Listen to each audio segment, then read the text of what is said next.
Señor, yo sé que tú puedes mover montañas. Tal vez mi matrimonio está por terminar, pero tú puedes mover esa montaña que está destruyendo mi matrimonio. Yo sé que tú puedes, Señor. Así es. Levante sus manos y dile al Señor. Dile, yo creo que lo harás. Tú abriste el mar en el desierto. Dile, yo creo en ti, Señor. Sé que lo harás otra vez. Sé que tú Mueves montañas. yo creo en ti. Sé que lo harás otra vez. Abriste el mar En el desierto. en el desierto. Yo creo en ti. Sé que lo harás otra vez. Sé que tú mueves montañas. Así es, cántalo con toda su voz. Dile, yo creo en ti. Sé que lo harás otra vez. Abriste el mar en el desierto. Yo creo en ti. Sé que lo harás otra vez. Sé que lo harás otra vez. Así es, dile, Señor, sé que lo harás otra vez. Sé que lo harás. Tú lo vas a hacer. Tú abres camino. Tú abres camino cuando clamo a ti. Oh, yo creo en ti. Sé que lo harás otra vez. Sé que lo harás con tu poder. Sé que lo harás otra vez. Oh, abres camino donde no hay. Y cuando clamo a ti, sé que tú mueves montañas. Yo creo en ti. Creo en tu poder. Sé que lo harás otra vez. Abriste el mar. Abriste el mar. Que el Señor puede mover montañas. Sé que lo harás. Que el Señor puede hacer algún milagro en su familia, en su matrimonio. En el nombre de Jesús. Tú lo harás otra vez, Señor. Tú abriste el mar en el desierto. Creo en ti. Sé que lo harás otra vez. Sé que lo harás otra vez. Levanta tu voz. Sé que lo harás otra vez. Sé que lo harás otra vez. Aleluya. Que el Señor les bendiga, hermanos. Qué alegría poder compartir con ustedes una semana más. Esperamos que este tiempo esté siendo un tiempo de edificación, un tiempo de bendición, un tiempo de respuesta para cada uno de ustedes. Y vamos a poner en este momento todo en las manos del Señor y yo le invito a que usted me acompañe en una oración. Señor Jesús, en este momento nos presentamos delante de ti, dándote toda la gloria, toda la honra. Padre, reconocemos que todo viene de ti, que eres tú quien tiene cuidado de nosotros, Señor, y yo clamo para que esta palabra seas tú trayendo paz, seas tú trayendo aliento, seas tú trayendo descanso y seas tú dándonos sabiduría y entendimiento para poder hacer todo conforme a tu propósito. Te damos la bienvenida, Espíritu Santo, a cada lugar, a cada casa, a cada corazón, y te pedimos que seas tú cumpliendo, Señor, tu palabra en nuestras vidas. Sea toda la gloria y honra para ti en el nombre de Jesús. Amén y amén. Quiero compartirle algo que aprendí hace unas semanas y creo que es algo que todos nosotros necesitamos saber. Y quiero que me acompañe a Eclesiastés 4 del 9 al 10. Y dice así: mejores son dos que uno, porque tienen mejor paga de su trabajo, porque si cayeren, el uno levantará a su compañero, mas ay del solo, que cuando cayere, no habrá segundo que lo levante. Y hemos escuchado este versículo constantemente en reuniones de matrimonios o reuniones de parejas, y que dos son mejor que uno, y en efecto, ¿verdad? Sabemos que es así. Pero quiero hablarle en este momento de qué personas nosotros nos estamos rodeando. Y me encanta que la palabra es clara y dice que dos son mejor que uno. Siempre va a ser mejor ser más que solamente nosotros, que solamente ser uno. Porque ¿qué pasa en nuestro momento de debilidad? ¿Qué pasa en nuestro momento de tristeza? ¿Qué pasa en nuestro momento de angustia? Si no nos apoyamos en el brazo de alguien, si no lloramos sobre el hombro de alguien, o si nosotros no somos el hombro o los brazos de alguien para que alguien se apoye. Pero la palabra nos enseña que dos son mejor que uno. Y yo quiero preguntarle, ¿de quiénes nos estamos rodeando? ¿Qué personas están a nuestro alrededor? Imagino que usted ya detectó, ¿verdad? Ya dijo, tengo a mi familia, tengo a mis amigos, tengo a mi pareja, tengo esto, tengo lo otro. Pero yo le pregunto ahora, ¿esas personas que están a su alrededor aumentan o disminuyen su fe? ¿Aumentan o aceleran o buscan la manera de que su relación con Dios sea mayor? ¿O nos alejan o nos disminuyen la fe, nos disminuyen la convicción, nos disminuyen la esperanza? Haga un autoanálisis usted de las personas que tiene a su alrededor. Pero recuerde lo que dice la Biblia, que aún así siempre dos son mejor que uno.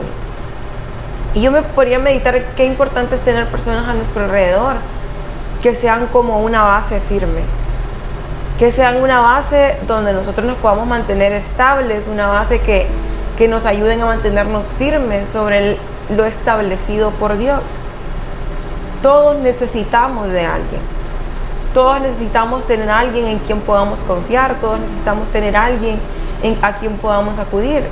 Por eso es que de manera organizacional en la iglesia vemos que tenemos un pastor y bajo el pastor tenemos líderes. Y debajo de los líderes están nuestros compañeros de equipo en una célula. Y es importante que todos podamos ser parte de una comunidad de esas. Si usted no es parte de una célula, es súper importante que usted busque un líder y pueda tener un grupo donde usted se pueda congregar, donde usted pueda compartir. ¿Por qué? Y se lo voy a estar repitiendo, porque dos son mejor que uno. De manera general, el pastor no puede tener como el superpoder, ¿verdad? De estar pendiente de todos, no puede tener el superpoder de estar viendo si todo está bien. Por eso es que hay organizaciones y por eso es que hay líderes, por eso es que hay personas encargadas, etc.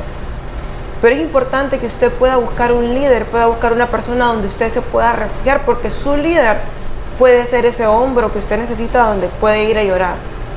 Puede ser esa base firme que le va a ayudar a mantenerse firme en su fe. Y habiendo puesto como en contexto de qué quiero hablarle, quiero que me acompañe a Marcos 2 del 1 al 6. Y vamos a leer una historia que cuando yo la vi, se la compartí al equipo de jóvenes, al liderazgo de jóvenes, para mí fue como definitivamente nosotros necesitamos rodearnos de personas que nos ayuden a mantenernos firmes. Y yo sé que usted ha leído esta historia muchas veces, pero quiero que me acompañe a leerla. Y dice así: y entró otra vez en Capernaum después de algunos días, obviamente hablando de Jesús, y se oyó que estaba en casa. Luego se juntaron a él muchos que ya no cabían ni aún a la puerta, y les predicaba la palabra. Entonces vinieron a él unos trayendo un paralítico que era traído por 4. Como no podían llegar a él a causa del gentío, descubrieron el techo de donde él estaba y haciendo abertura bajaron el lecho en que yacía el paralítico. Y viendo Jesús la fe de ellos, la fe de las 4 personas que llevaban cargado este paralítico, dijo al paralítico: hijo, tus pecados te son perdonados. Dice el versículo 6: y estaban ahí sentados algunos de los escribas, los cuales pensaban en sus corazones y decían: ¿por qué habla este así? Blasfemia dice. ¿Quién puede perdonar pecados sino solo Dios? Pero me impresiona ver esto. Yo quiero que usted se imagine conmigo. Yo vi una serie y se lo mostraba al equipo de jóvenes, que a veces nosotros leemos la Biblia y no nos imaginamos tal cual lo que está pasando. Pero en esa serie que habla de la vida de Jesús, vemos de manera literal cuando dice la palabra que él estaba en una casa. Imagínense que Jesús está dentro de una casa, en la sala, cerca de la puerta, qué sé yo, y está Jesús ahí, y dice que era exagerada la cantidad de gente. Y en esa serie muestran cómo había un montón de gente alrededor de la casa, y las personas que llevaban cargadas al paralítico lo ven de lejos y ven que Jesús está dentro de la casa, pero no hay manera que puedan pasar en medio de la multitud, porque era demasiada la gente que estaba en ese lugar. Y era tanta su convicción, era tanta la fe que ellos tenían o era tanto el amor que tenían por este paralítico. Era tanto que lo querían tanto, que deseaban que él volviera a caminar, que dice la palabra que ellos se movieron, se subieron al techo de la casa. Quiero que se lo vaya imaginando. Se suben al techo de la casa. Y no solamente eso, pónganse a pensar que esa casa era de alguien. Como que alguien llegue a su casa y quiera ir a romper algo, quiera ir a destruir algo, simplemente porque necesitan hablar con usted o porque necesitan ver quién está adentro.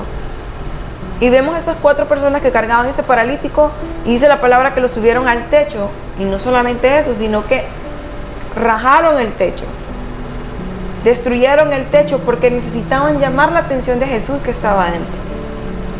Necesitaban que Jesús hiciera un milagro, necesitaban que Jesús saliera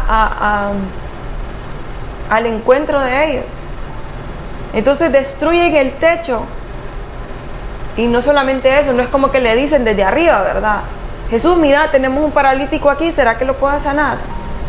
No es como que le dicen desde arriba, mira que mi amigo está paralítico y ¿será que puedes hacerlo?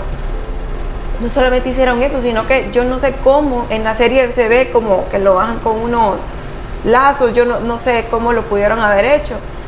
Pero dice la palabra que lo bajaron. Fue como que lo pusieron delante de Jesús, como quien dice, Señor, hace algo, por favor. Y si usted ve y lee nuevamente estos versículos y lo lee en los diferentes evangelios, en ningún momento menciona la palabra que el paralítico habló. En ningún momento menciona la palabra que el paralítico le dijo algo a Jesús y le dijo, como en otras ocasiones lo vemos, ¿verdad? Que Jesús le pregunta y le dice, ¿qué quieres que haga por ti? Y la gente le dice, quiero que me sanes o quiero, etcétera, lo que ellos necesitaban. Pero el paralítico no dice nada. El paralítico simplemente se deja llevar. Me imagino, póngase a pensar que tal vez ya había visitado a muchas personas, ya había buscado muchas maneras de cómo volver a caminar, ya había buscado muchas maneras, o simplemente ya se había resignado y había dicho, ya, esta es mi condición y yo no puedo hacer nada más. Pero estas 4 personas lo mueven y lo llevan delante de Jesús.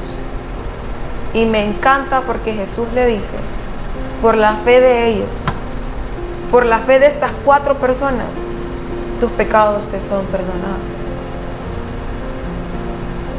No fue por su fe, no fue por la fe del paralítico, no fue por él.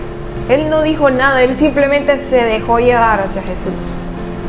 Pero la fe de las 4 personas que lo cargaban, la fe de las 4 personas que clamaban por él, la fe de las 4 personas que tal vez le decían, no, vamos a buscar una solución y la vamos a encontrar. Manténete firme en tu fe, sentite confiado, sentite alentado porque hay alguien que te puede sanar. Sentite confiado porque hay alguien que responde por ti. Sentite confiado porque hay alguien que tiene una esperanza para tu vida.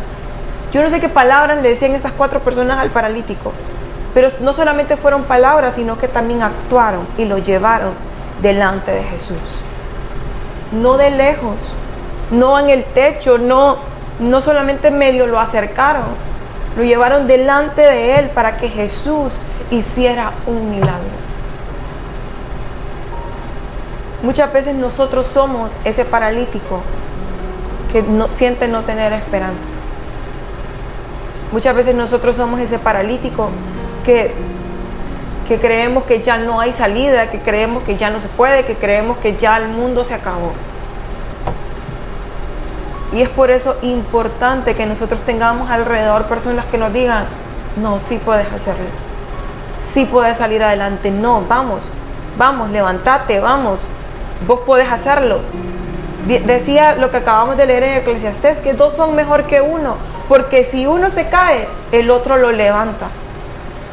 Y cuando el otro que ya levantó a aquel porque estaba destruido, ahora los papeles se cambian, entonces el otro que está de pie levanta al que se cayó. Justo esta semana escuchaba un episodio de un podcast y me impresionó tanto y hablaba justo de esto. Y esta persona decía, la responsabilidad de levantar o la responsabilidad de restaurar a alguien no tiene que ver tanto con el que está caído, sino con el que está de pie. Porque el que está de pie es el que está firme, es el que está claro, es el que está consciente de todo lo que Dios ha dicho. El que está caído tiene dudas. El que está caído que ya no tiene esperanza, ya no tiene convicción. Pero el que está firme, ese es el responsable, decía él, de darle la mano al que está caído y levantarlo. Le hago las mismas preguntas del principio. ¿De qué personas nosotros nos estamos rodeando? ¿De personas que nos hunden más en la depresión? ¿De personas que nos hunden más en el dolor, que nos echan tierra, como decimos, ¿verdad? En la herida, limón en la herida? ¿O de personas que nos restauran? De personas que no nos juzgan, de personas que nos ponen la curita ahí en donde duele, de personas que nos ayudan a mantenernos de pie. Y aparte de eso, yo quiero preguntarle, ¿qué tipo de persona estamos siendo nosotros? Y son las mismas condiciones. Personas que echan limón a la herida, personas que ponemos el pie mejor para que se tenga más errores, echamos tierra, o somos personas que alentamos a los demás. Porque todos un día somos parte de las cuatro personas que levantaron a este paralítico. Un día vamos a estar en ese lado de las 4 personas que van cargando el paralítico, y otras veces nosotros vamos a ser el paralítico. Y es importante que estemos como conscientes de estos dos lados. De decir que aunque yo sé que a veces no tengo confianza, pero tengo esta persona que me recuerda lo que la palabra dice. Y también ser esa persona que recuerda lo que la palabra enseña. Le voy a leer otra historia. En Lucas 7 vemos una historia parecida a lo que acabamos de leer del paralítico. Y dice el capítulo 7 del 1 al 10, vamos a leer. Y como acabó todas sus palabras, oyéndole el pueblo, entró en Capernaum. Y el siervo de un centurión, ahí estamos hablando de 2 personas, el centurión y el siervo de un centurión, al cual tenía él en estima, él lo quería, era alguien a quien apreciaba, y el siervo estaba enfermo y a punto de morir. El siervo del centurión estaba enfermo y a punto de morir. Y como oyó hablar de Jesús, el centurión oyó hablar de Jesús, envió a él los ancianos de los judíos, rogándole que viniese y librase a su siervo. Vinieron ellos a Jesús rogándole con diligencia, diciéndole, porque es digno de concederle esto, que ama nuestra nación, él nos edificó una sinagoga. Y Jesús fue con ellos, mas como ya no estuviesen lejos de su casa, envió el centurión amigos a él, diciéndole, Señor, no te incomodes, que no soy digno que entres debajo de mi tejado. Por lo cual ni aún me tuve por digno de venir a ti. Mas di la palabra y mi siervo será sano. Porque también yo soy hombre puesto en potestad, que tengo debajo de mí soldados, y digo a este, ve y va, al otro ven y viene, y a mi siervo hace esto y lo hace. Lo cual oyendo Jesús se maravilló de él, y vuelto dijo a las gentes que le seguían, os digo que ni aún en Israel he hallado tanta fe. Y vueltos a casa los que habían sido enviados, hallaron sano al siervo que había estado enfermo. Vemos otra historia parecida a esto del paralítico. Pero aquí hay muchas más personas involucradas, moviéndose a favor de que pase algo por alguien. Primero está el siervo, que era el que estaba enfermo. Luego está el centurión, que era como el jefe de él, del siervo. Y aparte el centurión envía gente que se acerque a Jesús. Envía mensajeros y le dice, mira, y le explican, ¿verdad?, la historia de que el siervo del centurión está enfermo y queremos que lo sanees. Y cuando Jesús dice, está bien, vamos. Y va Jesús caminando con los mensajeros Y cuando ya estaba cerca, envía amigos el centurión y le dice, no, alto. Dice que no puedes llegar a su casa porque no es digno de que entres ahí. Pero que solamente digas la palabra y que él cree que su siervo va a ser sano. Y Jesús se impresiona. Jesús dice, ¿cómo es posible? O sea, era tanto el aprecio que tenía este centurión por su siervo, que buscó las maneras y buscó las formas de cómo llegar a Jesús para que Jesús llegase a hacer un milagro por él. Y aún de lejos le dice, solo decir la palabra y yo creo que él va a ser sano. Vemos otra vez en la historia que el siervo no está pidiendo por un milagro. El siervo simplemente estaba enfermo, estaba en su lecho de muerte, él estaba en esa condición.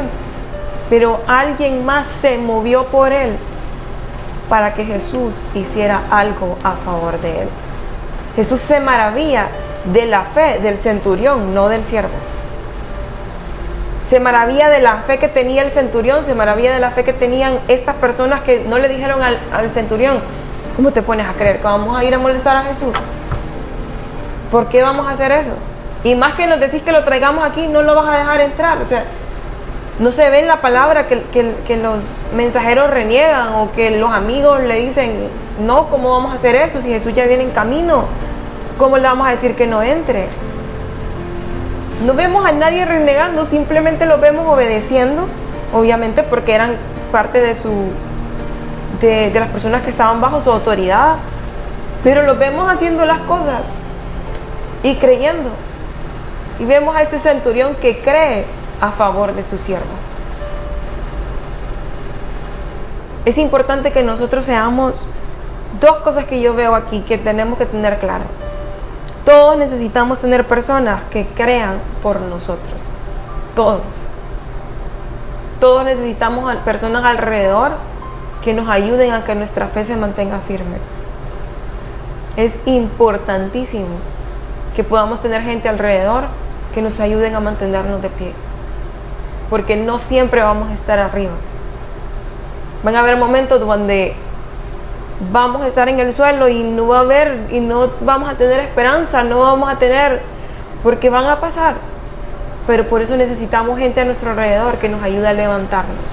Y segundo, todos necesitamos ser personas que crean por alguien más. No es que solo yo voy a recibir y aquí estoy, ¿verdad? Toda la vida en mi condición de depresión o en mi condición de tristeza y no voy a hacer nada por nadie más. No, todos necesitamos ser personas que crean por alguien más. Personas que ayuden a levantarse a otros. Personas que ayuden a creer por alguien más. Y vea que no le estoy diciendo creer en alguien más, es creer por alguien más. Creer como creyeron estas 4 personas que llevaban al paralítico. Creer como creyó el centurión a favor de su siervo. Todos necesitamos ser esas 2 personas. Esas 2 personas, todos necesitamos ser esos 2 tipos de personas. Porque muchas veces vamos a estar arriba y vamos a poder levantar a otros, pero otras veces vamos a estar abajo y vamos a necesitar que alguien nos levante. Y esto requiere de mucha humildad. Porque muchas veces yo siempre pensaba, ¿por qué voy a hablar con alguien si esta persona no va a solucionar lo que yo siento o lo que yo estoy pasando? Siempre fue ese mi pensamiento. ¿Por qué voy a contar cómo me siento si al final a la persona que le cuente no va a poder hacer nada por mí? Pero un día entendí que necesitaba al menos, muchas veces lo que necesitamos es que alguien nos escuche, es que alguien llore con nosotros. Y la gente también que está a nuestro alrededor, lo que muchas veces necesita es alguien que sea un refugio, alguien donde poder ir y no sentirnos juzgados, alguien donde poder ir y no sentir que estamos cometiendo el peor error de nuestra vida, aunque así sea, pero tenés a alguien con quien puedes confiar. Y por esto requiere de mucha humildad. Y hay 2 cosas que nosotros necesitamos reconocer también. Necesitamos reconocer valga la redundancia, que necesitamos de Dios. No te estoy diciendo que pongas tu confianza en las personas, o tu fe, o tu convicción en ellos, no. El hecho de tener gente a nuestro alrededor es para que nos ayuden a acercarnos a Dios. Ese es el propósito. Por eso necesitamos reconocer que necesitamos de Dios, que necesitamos de su ayuda, que necesitamos de su intervención. Y lo otro es necesitar reconocer que necesitamos de alguien más. Todos necesitamos a alguien. Todos necesitamos a alguien que nos ayude a acercarnos a Dios. Porque definitivamente solos no podemos. Me encanta y vuelvo a lo que decía la palabra en Eclesiastés. 2 son mejor que 1. Y ese versículo no habla solamente de parejas, no solamente habla de un matrimonio o de un noviazgo, habla de manera general. 2 son mejor que 1. Si usted no tiene esa persona en la que pueda confiar, o si nosotros no somos esa persona en la que se pueden confiar, presentémonos delante de Dios y digámosle: Señor, yo quiero ser alguien en quien la gente pueda confiar, y decime en quién puedo confiar. Vamos delante de Dios. Y yo creo que si esto no fuese importante, estas historias que vemos aquí en la Biblia no estuviesen escritas. Si no necesitáramos de una comunidad, si no necesitáramos de alguien o de gente a nuestro alrededor o de un líder, esto no estuviera escrito. Todos necesitamos de alguien. Y yo le voy a invitar que usted medite en esto y piense: ¿de qué personas yo me estoy rodeando? Si la gente que está a su alrededor lo que hace es hundirlo más en su depresión o en su tristeza, seguramente no es ahí el lugar donde usted debe de estar. Pero si es gente que lo llena de fe, si es gente que lo llena de convicción, entonces quédese en ese lugar. Y es importante que nosotros nos podamos convertir en ese tipo de personas también. Gente en la que puedan confiar. Yo le voy a invitar que usted me acompañe a hacer una oración. Y que podamos ser honestos con Dios. Que podamos decirle: Señor, yo reconozco que por mi orgullo yo no quiero hablar con nadie. Que creemos que las otras personas tal vez le pasa como me pasaba a mí. Nadie me va a solucionar esto, ¿por qué lo voy a hacer? Hasta que entendí que necesitaba un hombro donde pudiera llorar. Hace unos meses tal vez, yo me acuerdo que estaba muy triste y estaba pasando por algo, y yo como: ¿con quién hablo? ¿Con quién hablo? ¿Con quién hablo? Y le escribí a una amiga. Y ella me dijo: no, venite a mi casa, hablamos. Y yo fui a su casa, hablamos, nos tomamos un café, nos reímos, etc. Y me acuerdo que ella me dijo: Giselle, yo no te voy a juzgar. Si vos 1000 veces querés venir a contarme lo mismo, 1000 veces vení, que las puertas de mi casa van a estar abiertas para vos. Si las 1000 veces querés venir y llorar por lo mismo, yo te voy a decir lo mismo que te estoy diciendo ahorita. Pero no dejes de venir por el hecho de creer que te voy a juzgar. Y para mí eso fue me quitó una venda, ¿verdad?, en los ojos. Porque qué impresionante y qué lindo saber que tenemos personas así a nuestro alrededor. Y vamos a orar. Señor Jesús, una vez más nos presentamos delante de ti, dándote gracias. Padre, gracias por tu palabra. Me encanta que tu palabra, Señor, siempre es clara, siempre es precisa y nos enseña lo que nosotros necesitamos saber. Yo pongo en tus manos, Señor, cada persona que nos está viendo, cada persona que nos está escuchando. Y clamo para que seas tú abriendo nuestros ojos, Señor. Primero a entender que necesitamos de ti, que necesitamos de tu amor, que necesitamos de tu misericordia, de tu intervención, que necesitamos que hagas algo a favor nuestro. Pero también entender, Señor, que necesitamos personas a nuestro alrededor que sean una columna firme, que nos ayuden a mantenernos cerca de ti, que nos ayuden a mantenernos estables y convencidos, Señor, de que tú quieres hacer algo más en nuestra vida. Y así también te pido, Señor, que tú nos hagas en nosotros personas que sean una base para alguien más, personas confiables, personas, Señor, que transmitan esperanza, que transmitan convicción, que ayudemos a levantar a otros, Señor. Padre, yo pongo en tus manos este tiempo y yo clamo para que nuestros ojos espirituales sean abiertos ante tu verdad y ante lo que tú quieres hacer por nosotros. Sea toda la gloria y toda la honra solo para ti, en el nombre de Jesús. Amén y amén. Que el Señor le bendiga.